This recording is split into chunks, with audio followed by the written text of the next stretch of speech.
এবারের বিশ্বকাপের ফুটবল ট্রায়ান্ডাতে ব্যবহার করা হয়েছে স্নিকোমিটার। অ্যাডিডাসের ফুটবলটিতে ব্যবহৃত বিশেষ মাইক্রোচিপ বুট বা শরীরের যে কোনো স্পর্শ দ্রুত পৌঁছে দেয় ভিডিও অ্যাসিস্ট্যান্ট রেফারি বা ভিএআর এর কাছে। তবুও প্রতি ম্যাচেই এই প্রযুক্তি ব্যবহারে রেফারির সিদ্ধান্ত নিয়ে বাড়ছে বিতর্ক, সমালোচনা।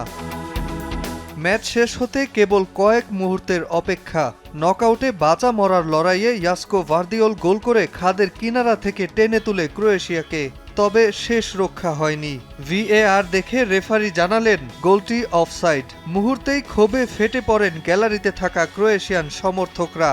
বোতল ছুঁড়ে প্রতিবাদ করেন, দুয়োধ্বনি তোলেন ফিফার বিরুদ্ধে।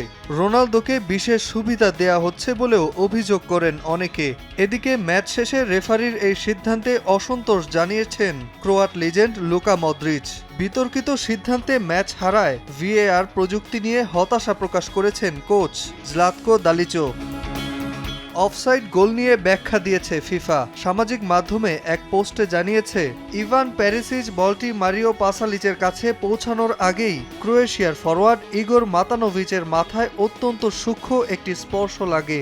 ফুটবলের ব্যাকরণে যেটি অফসাইড হিসেবে পরিচিত, আর তাতে বাতিল হয় ভার্দিওলের গোল। শেষ হয় ক্রোয়েশিয়ার এবারের বিশ্বকাপের মিশন। তবে সমালোচনার পাশাপাশি অনেক ক্রীড়া বিশ্লেষক রেফারির এ সিদ্ধান্তকে সঠিক বলছেন। সংবাদ মাধ্যমগুলো অবৈধ বলছেন গোলটিকে।